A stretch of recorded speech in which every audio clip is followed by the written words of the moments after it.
I'm going to plug this into just in case, because I was having some difficulties this morning. Hey, everybody. Like Helen said, my name is Beth Buchanan, and I've been in your remote. Oh, thank you. I've been involved with the Fire Learning Network since not quite the beginning, but I've been involved with this network itself. Like it's been 20 years, and the reason that I put this up is because I had to miss the second workshop because my doctor wouldn't let me leave Asheville and go all the way to Pigeon Forge, Tennessee for that workshop, and it was a good thing that she wouldn't let me because the little one there, I gave birth to her Tuesday of the workshop week. Yeah, so it was a good idea. I'm just trying to think, sorry about that. We did actually send a picture, and it was posted up on the screen, but this is a much more attractive picture of my daughter, who's a couple months older now, and I'm not in there, so that's good. Back before the FLN days, the collective we really didn't know much about the role of fire, much less the role of fire in the Appalachian Mountains. This is a fire ecology book that was written by Wright and Bailey and published in 1982, and it talks about the southeast U.S., and it doesn't even include the mountains. There's no acknowledgement in here that the mountains even exist. So, the dedication in the book it's dedicated to the pioneers of prescribed fire whose foresight was not swayed by ridicule, and it paved the way for use of prescribed fire in a responsible, stewardly manner, even here in the hardwoods. 16 years later, in 1998, Cecil Frost published a paper that we're still recommending. Is Cecil in here? Yeah, Cecil's here. I knew. Okay, I know he'll talk later. It's from 1998, and it's still recommended reading. It highlighted the very few fire history studies that have been published at that time. This paper explained many of the components to determining a fire regime, and that was something that was such a new concept to so many of us. And then 20 years after that, about 15 maybe, the Forest Service hired 2 fire ecologists in the southern region to start documenting fire effects and so forth. One of them was stationed in Florida, and the other one is me, and I was in Kentucky.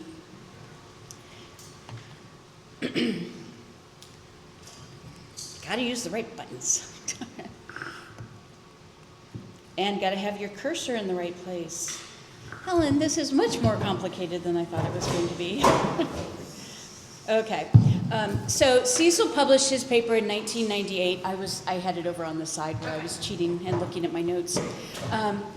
Cecil published his paper in 1998, and by 2002, there were still very few papers, research papers about fire. The Southern Research Station listed 25, and across all the research stations of the Forest Service, and that means that there was at least one Forest Service author, there was only 132 papers. So we really did not have a lot of fire research even back then. But we were finally starting to acknowledge it, and like I said, they did hire me and another fire ecologist in the Forest Service. Park Service had one as well because they were always ahead of the game with the science part. That being said,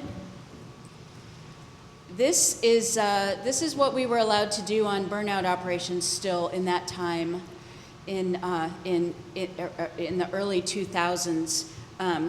Some of them might be in this room that did that sort of burning out there, but it was really fun. But we wouldn't do that today, would we? Also during this time period, land fire and fire regime condition class, if you guys remember that, that was starting to be developed, and one of the very first things that I did as the new fire ecologist was to complain about this document. So I don't know if you remember this, but if you look at that picture, you see all that green in the southeast as well as other parts of the country, and that green means that we're in good shape, that our fire regime is close to the historic intervals, the vegetation is correct, and yeah, so I quickly caught the interest of a lot of people by tearing this thing apart. But luckily in 2002, there actually was a group of people that were recognizing that we needed more science across the country, that we needed to come together and share ideas. And that culminated in 2002, the TNC, DOI, and Forest Service signing Restoring Fire Adapted Ecosystems Cooperative Agreement. That came about because of the 2000 National Fire Plan and other strategies. And it took a three-pronged approach. Education and outreach, so that was education internally and externally. Restoring fire adapted systems and training so that we wouldn't be burning like that never to be named person in that previous slide.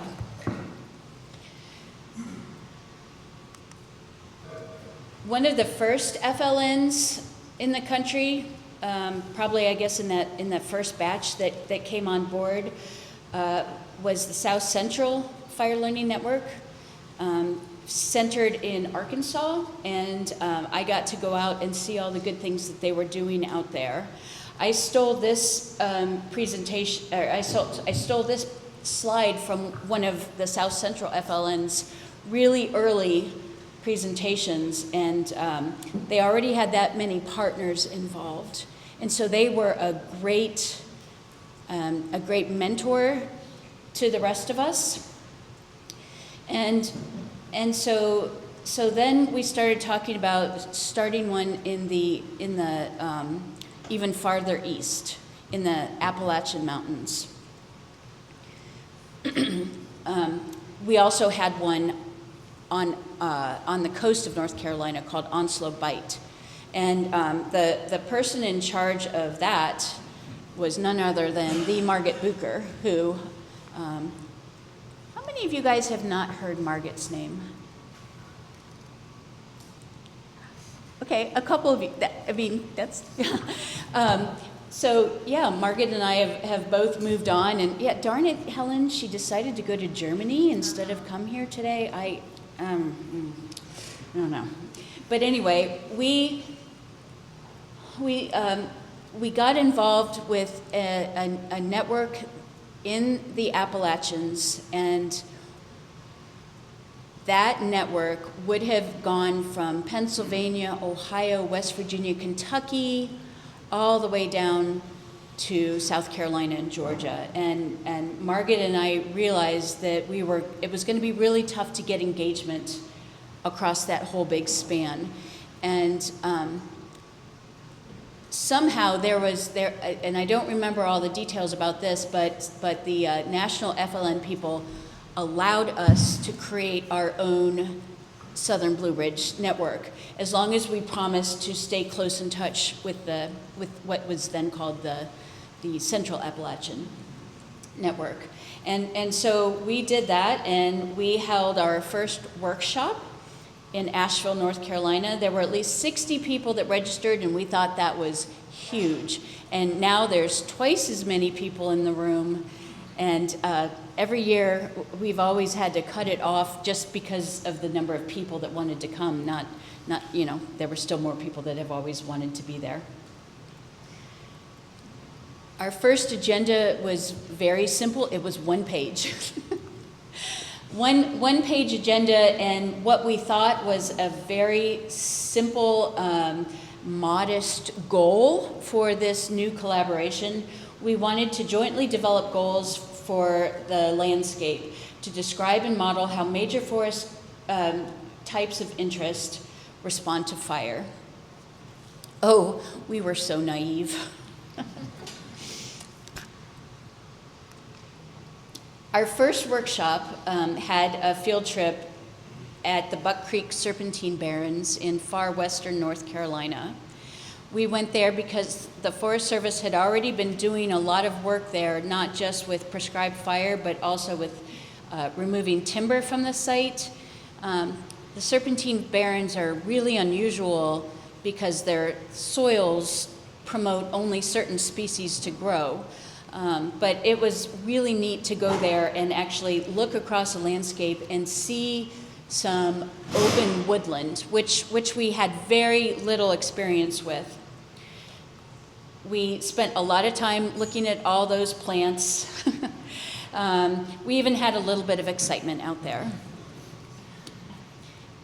I think, and it's too bad Cecil's not in here, because I remember discussion about not such a big deal because Cecil had already done it on a different field trip with the Forest Service. But it was really uplifting. It was so positive. It was so great to see all these people come together with all these ideas. One of the groups that came to this first workshop was Georgia Forest Watch. Is anybody from Georgia Forest Watch in here? No, we didn't have anybody register. Okay, they didn't register? Yeah. Okay. So we worked with them quite a lot, and in that first workshop, one of the guys came up. They had 3 people there, and they came up to me and they said, "Hey, before we leave, would it be okay if we said something to the group?" And knowing the somewhat contentious relationship between the Forest Service and Georgia Forest Watch, I was like, yeah, sure, great, yeah, excellent. But they got up there and they thanked us for inviting them. They thanked us for listening to them. And they thanked us for admitting that we did not have all the answers. And that right there, 20 years later, that is something that I still talk about. We brought them to the table and we didn't tell them what we were going to do. And they became partners. And I'm sad they're not here today. Hopefully they will, still be involved in other workshops. So when we started the Fire Learning Network, like Laurel alluded to, it started out very formally, and we had lots of high-level documents that we produced that went to forest supervisors and park superintendents and state foresters and Congress. So they did a very good job of outlining what we were trying to do. Particularly, they recognized that we had work to do in front of us. Right there in red, it says, collaboration isn't a project that you undertake, it's a commitment that you make. And 20 years later, that commitment is going strong and has built and built. This is a slide from one of those very first workshops where we thought, we're going to have 4 workshops and then we're pretty done.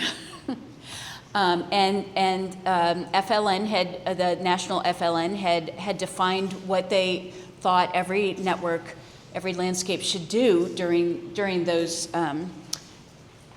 workshops. We're supposed to solve all the world's problems apparently in 4 workshops and then just go away. So workshop 1, we were supposed to define landscape scale, ecological models, and come up with collaborative goals. In 2007, our goals were to enhance fire planning, build capacity for implementation, participate in peer learning, develop outreach tools, and share fire ecology knowledge. They were pretty simple, and later I'll get into how they changed over time, and then we'll be talking about this during the workshop as well. So one of the things to do was to come up with models. Does anybody remember how long we worked on these? The intent is not for you to be able to read all of that, but we were trying to come up with models of what happens when you do this or that, when you put fire back in, when you remove fire, when you start from the current conditions, when you start from the historic conditions. And we had some very simple models and descriptions, and we had some incredibly complicated models. I suspect that none of the presenters in this year's workshop will not be showing any of these models. In workshop 2, we were supposed to define spatially explicit desired future conditions, because again, it was so easy to do the first steps, right? Our restoration priorities and strategies for getting there. So one of the things that we did was hire Steve Simone, a former ecologist with the Forest Service, to literally model the entire Appalachians under appropriate disturbance regimes. This was the second approximation. He'd already published one as soon as he had retired from the Forest Service. This was the second one, and it's very, very detailed. Since then, I think that he's mapped the entire Southeast. So we like to give ourselves a little bit of credit for giving him a bump and showing people what was possible, what he was able to do out there and across the landscape. And so he's now been able to show wall to wall what potentially the vegetation could look like again. Another thing that we did was burn prioritizations. There are so many things that we have done over the years that I'm really worried that people have forgotten about. I know that there was a state just a couple years ago, a southern state that was bragging about this burn prioritization that they did. And it was great. It was really great. But they weren't the first ones to do it. And we weren't either. This idea actually came from the Onslow Bight FLN, and before that it came from DOD down in Florida. But they were incredibly valuable to go in and say, okay, these are the things that we're interested in. We're interested in how many acres of pines, fire-adapted pines, oaks, rare species, significant natural heritage areas, and on and on. And then we ranked burn units. And did I see Greg Phillip? Here. Oh, there you are. I knew. I was like, you're somewhere right there. So I'm going to say something that you said. When you presented this for the area surrounding the Grandfather Ranger District, you stood up in a room full of your peers and you said, we're burning in some of the wrong places. Because, oh, sorry. Oh my gosh, I can hear myself now. Have you guys heard anything I've said? I was talking about like this cat YouTube video that I was watching on there. Oh gosh, yeah, sorry about that. But anyway, you stood up and you admitted that this burn prioritization changed where you were thinking about putting fire. And we had several iterations across the Southern Blue Ridge. This was a more formal one that Josh Kelly did. Is Josh in the room? Not here, okay. But I hope that folks are still using things like this because it's a real eye-opener. Laurel mentioned the on-call crews that are now national, and that originated here with Adam Warwick. Adam, are you here?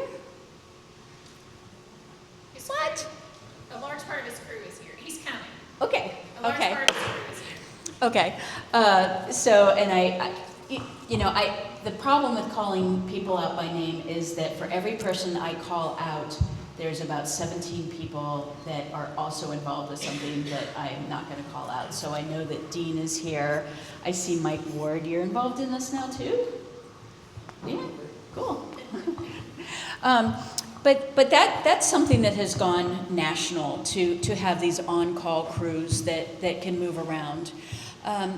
Just really amazing innovations that we've had over the years. Workshop 3, we were supposed to identify our top barriers, our collaborative priorities, responsibilities, and show that we were making tangible progress somewhere. So at one point in one of these workshops, we did go back and look at the original barriers, which had to do mainly with internal and external relationships, getting the word out there and being allowed to do what we wanted to do out here, fire ecology research, fire ecology monitoring. Pete, one of the slides that I forgot to put in was one of my favorites, where we're sitting on the steps of the North Carolina Ag Center, I think, coming up with protocols. And so Pete now has one of the longest running monitoring programs in the country, probably. And I forgot the slide. And then capacity and technology. And huge list. Again, don't read it. The point is that we came up with all of these things that we could consider barriers, but also things that we knew that we had the ability to work on. Right there in bold, there is no such thing as too much network building. So that was one of the conclusions that came out in this conversation. The outreach, there's all kinds of examples of how we've broken down the barriers of getting information out to different people, whether it is at the top levels of Washington, soon to be Salt Lake City, or all the way down to the ground and talking to your neighbors. The capacity has improved greatly, and research and monitoring has improved. And this last point here, the FLN has helped us in letting go of old ideas and focusing on the best ecological places to put fire. So take that, Wright and Bailey from 1982. Our map has the mountains. And then workshop 4 just listed implementation capacity and being adaptive. And I guess by this point, they ran out of steam and couldn't come up with new action verbs. So, because they just had those right there.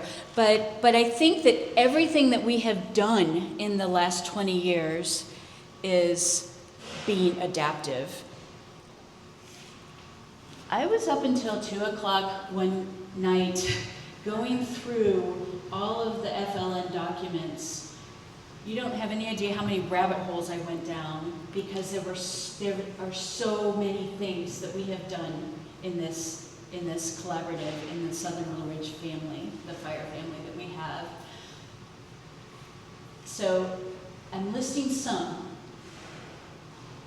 I forgot to put some big ones in, but just this is just a tidbit of some other things that we have been involved in. One of the things, projects revolving around drinking water, looking at where the water sources are and where we're burning and what the relationship is between certain tree species and the amount of water they use, and how much water can be released if those species are no longer dominating the system. I thought that was really unique.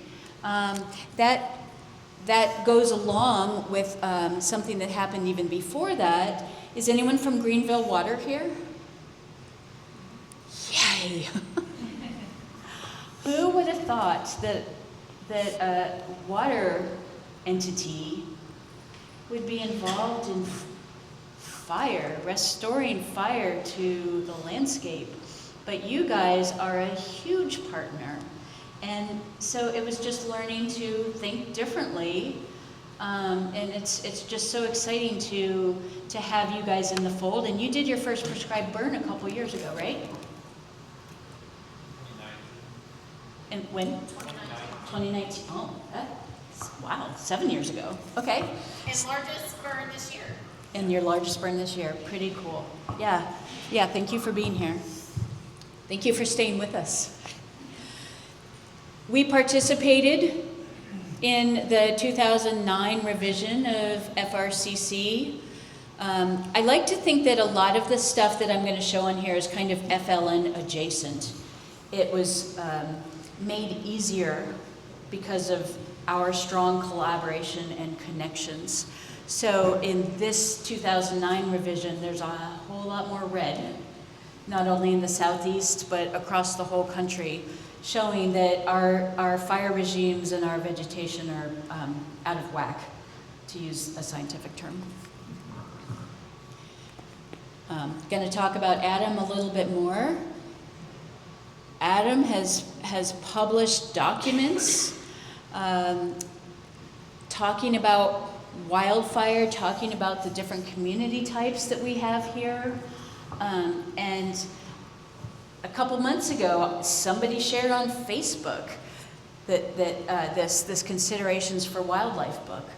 And I was so excited, and I wrote, I know him, So that was pretty neat. So everything that we've learned has helped us in so many different ways. Does anybody remember these? There's this one and there's this one. I vaguely remember these, and I don't know if we use them. I don't know if Adam made them or if somebody else in the FLN made them. But again, examples of things that I found while I was looking through all of these folders and subfolders and just going down rabbit hole after rabbit hole, trying to figure out what these were made for and do we use them and so on and so forth. But depending on your audience, you want to give them something scientific, you want to give them something with lots of pictures. Laurel showed Bob the Burner, that appeals to certain age groups, maybe those in this room. But we thought about all these different ways to get information out to people. And so there's that one. The FLN model was the basis for an effort funded by the Joint Fire Science Program to create mid-scale collaborations across the entire country to bring scientists and managers together. And yes, we were trying to do that at the FLN, and we were struggling. Tom Waldrop was one of the few researchers that would regularly come to our meetings and stay. Most of them, if we could get them there, they'd come, they'd give their presentation, and they'd leave again. And so these proposals were to get big collaborations off the ground. And so the Southern Blue Ridge FLN allowed CAFMs to come into existence because we already had that foundation. CAFMs will be an excellent opportunity to bring land managers and FLN and a broader coalition of applied science together to restore fire-adapted ecosystems, and I don't think as a Forest Service person I'm allowed to say the end of that sentence. So, but we now have consortia or fire science exchanges all across the country, and it was pretty cool to realize that we were part of that. We were also, the FLN model was also an inspiration for the collaborative forest landscape restoration program. Oh my gosh. It's like I say it so many times and then I get up here and I just draw a blank. But again, in order to get big buckets of CFLR money, you had to show that you already had collaborations that were working together to get stuff done, that you didn't have to start from scratch. And so millions of dollars have gone into that program over the years. And you know, I'm really proud that quite a few landscapes in our network here in the Southern Appalachians have received some of that money. Charles, am I allowed to say that this is FLN, you know, related? This document right here, The Fire History in the Appalachian Region, was written by Charles LaFawn, Adam Nato, oh gosh, I can't read, Henry Gracino Mayer, Sally Horn, and again, Tom Waldrop, who I mentioned a minute ago. This rocked people's worlds to realize not only was there fire in the hardwoods, in the mountains, but how often it occurred and when it occurred. Gary Kaufman, who has always supported fire, he was a botanist for National Forest of North Carolina, he even struggled with realizing how often we had fire in the mountains, but the evidence is here. So really exciting to be at least adjacent to this project. The interagency burning that's done in this group and the burning that crosses agency boundaries is nothing small. It was a huge deal to start working together, to realize that your map didn't end at your property boundary, that there were people with the same vegetation and the same restoration goals right on the other side of that line. And with North Carolina Wildlife Resources, North Carolina Parks, oh my gosh, when that effort got off the ground, it was, oh my gosh, I think we all celebrated. And the point of showing this picture here with everybody in yellow and green is you don't know who works for who out there. You know, you're working together, and it's such a great thing to do. I remember one time somebody came up to me in one of these workshops, and they said, "I can't find your email address." And I told her what it was, and she's like, "Oh, I thought it was a TNC address." And I thought that was so cool, that it just doesn't matter anymore. You know, we can talk to each other, and probably 99% of us in this room are introverts, and so that's extra big deal that we can reach out and talk to people when we'd rather just be in the woods and anonymous. The Appalachian Fire Trail, formerly known as the Fire Learning Trail, was something that I don't know, Laurel, if anybody else across the country has done something like this. We have a whole network of places people can go and look at fire-adapted communities that are in the process of being restored. And there's podcasts that go along with them as well. And luckily, since we're having audio problems, I didn't try to play one here. But I hope that people are aware of these things, because they're so unique. Eventually, us introverts were convinced that we had to not only talk to our peers, but also the public even more than we had. And so we had a stronger relationship with the Fire Adapted Communities or Network, or FACNet. And so particularly in Georgia to begin with, we started partnering with Frank Riley, Is Frank here? Is Mike Davis here? No, we had to cancel. Oh, I had to cancel. Okay. All right. But lots of national attention on getting people in the mountains, whether they grew up in the mountains of Georgia or they came in from Atlanta, getting them used to the idea of fire, wildfire and prescribed fire. Also, I think in Georgia, maybe in other states as well, billboards went up talking about good fire. Good fire is something that's used nationally now. That came out of the South. The first time I heard about it was actually with the Southern Group of State Foresters and some of their outreach materials. We grabbed it and went with it, and so now folks are using good fire all across the country. But we have to continue talking to people about fire because we keep having new generations. Some of us are maturing, just like the FLN is maturing. I don't want to say old, because I think there's still relevance. But I remember Pete Bates mentioning one time that there is this first gen adopters of fire, and then there's more generations to come, and we need to be talking to all of these organizations and groups, land managers, neighbors, children, any way we can think about doing it.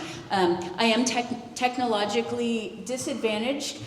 This is a screenshot of a picture on my other phone because I didn't have cell service, because it was an old phone that wasn't hooked up to a network anymore, and so I didn't know how to get the pictures off the old phone. But anyway, any way we can, showing pictures of Smokey. I mean, every time I'm at Target and I see a Smokey shirt, I grab it, So being able to talk to people about how things have changed over time is really important. And if we can, take advantage of this poor little kid here and use him as a sounding board to talk to people about something that he has no clue about, that's okay. I have no problem with that. Smokey does still play a role, but it's certainly more nuanced now. Smokey talks about wildfire, and we talk then about prescribed fire and how we can safely use fire. Probably not allowed to show that picture either in this presentation. Don't tell anybody. But anyway, we have been in this collaboration formally for 20 years. People like Margaret already knew a ton of people, and it was her ability to grab those folks and pull everybody together 20 years ago to get a formal collaboration going with money. That really says a lot. And again, it's been 2 decades of what we've been doing in here. I have to leave as soon as this presentation is over because that little baby that was in that first photo is graduating from high school tonight.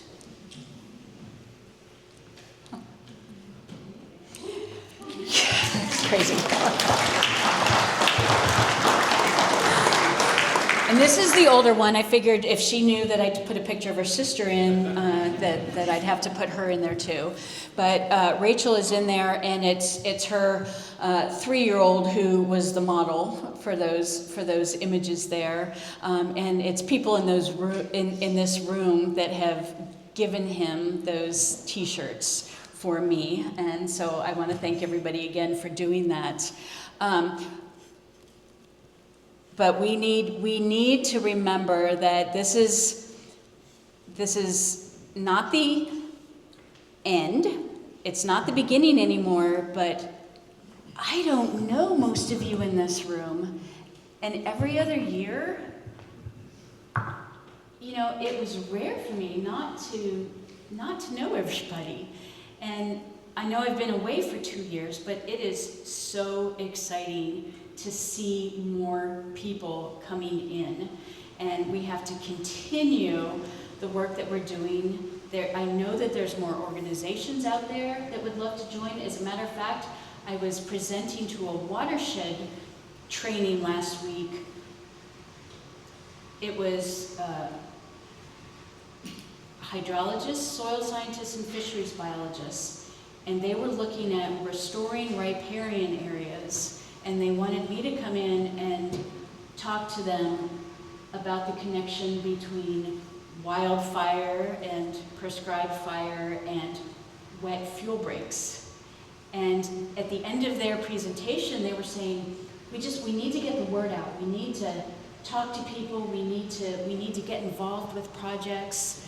You know, we need to get a list of who we should be involved with.